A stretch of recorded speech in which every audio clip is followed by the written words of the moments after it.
peu d'énergie avec toi, d'électricité, de courant. On parle de courant, on parle d'énergie et on parle de ce qui t'apporte la lumière depuis qu'Edison a inventé l'électricité, c'est la lampe. Et je suis venu avec une lampe assez phénoménale qui est posée ici sur ce plateau. Elle porte le nom de lampe flambeau. Pourquoi ? Parce que comme un flambeau, on peut la saisir par la main. Elle est réalisée en bronze. Alors vous allez me dire, il n'a pas mis d'ampoule, il n'a pas apporté l'abat-jour, on voit bien qu'il y a encore le fil électrique. Ouais, c'est du travail de cochon, ça. C'est du travail de cochon. Pardon. Je te remercie, Émilie.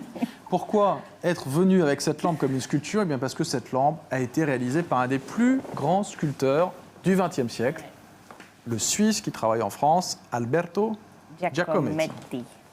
Alberto Giacometti, c'est le sculpteur qui va faire entrer la sculpture traditionnelle de Rodin, qu'il admirait par ailleurs beaucoup, qui était extrêmement figurative, réaliste, dans un monde complètement nouveau. Et dans les années 1930, ça va être un sculpteur surréaliste en recherchant des relations entre des formes géométriques, un espace, un mouvement. Et là, Giacometti renouvelle le principe classique d'un flambeau qu'on attrape par la main, comme ces flambeaux sur lesquels on avait une bougie, avec des formes géométriques. Il le travaille en plâtre, il le coule en bronze, et cette lampe qui est créée vers 1934, ça va être la lampe de tous ses copains.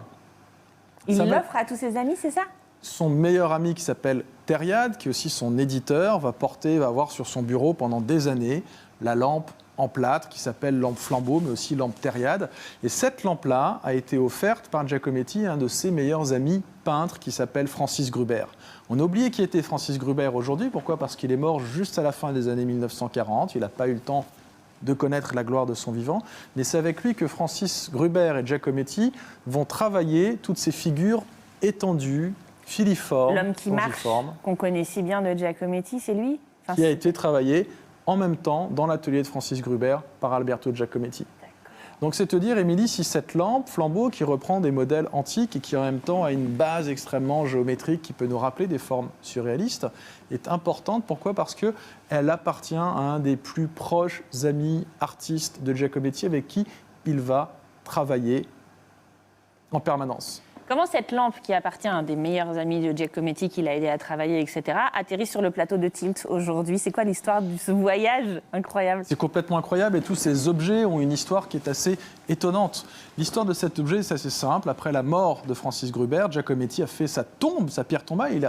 Il a réalisé une sculpture sur la tombe de son ami, qui a été volée malheureusement aujourd'hui. Tu m'étonnes. Et la veuve de Francis Gruber a offert cette lampe en cadeau de mariage à de jeunes mariés dans les années 1970. Et en exclusivité sur le plateau de TV Tour, vous allez voir l'image de ce jeune marié qui n'est plus si jeune quand la photo a été prise, oui, c'est vrai. qui s'appelle Marcel Fouché. Marcel Fouché, c'est un type incroyable, Émilie. Il est engagé dans les grèves syndicales dans la région de Lyon avant la Deuxième Guerre mondiale. Il est fait prisonnier par les Allemands. Il s'évade. Il rejoint la Syrie, il rentre en France, il va se mettre au service de la résistance et c'est lui qui va organiser le mouvement combat. C'est lui qui va unifier tous les résistants, notamment communistes, en France dans la lutte contre les nazis. C'est un trompe-la-mort fantastique, c'est un héros qui sera compagnon de la libération.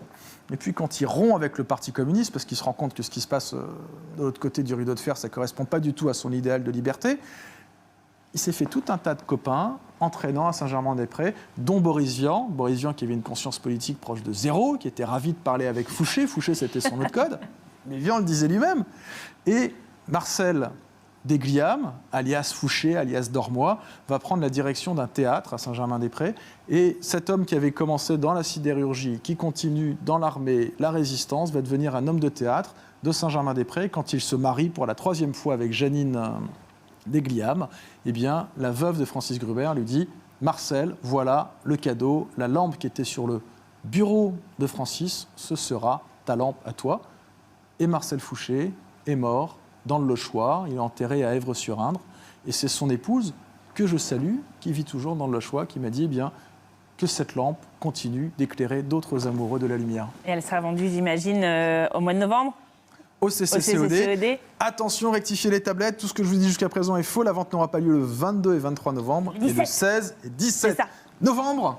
16 et 17 novembre au CCCOD, au Centre d'art Olivier Debré, une grande vente art et design. C'est la 3e édition de cette vente art contemporain, plus pour la famille Uriec. Merci beaucoup, Aymeric, d'être venu nous présenter cette incroyable lampe de Giacometti. Et bien nous, on va marquer une courte pause. On va dire au revoir à nos invités et chroniqueurs. Salut Aymeric, salut Amandine et salut Pascal. Rendez-vous au Château d'Artigny. Et nous, on se retrouve juste après la pub avec l'équipe du film La Vérité si je mens, les débuts. À tout de suite.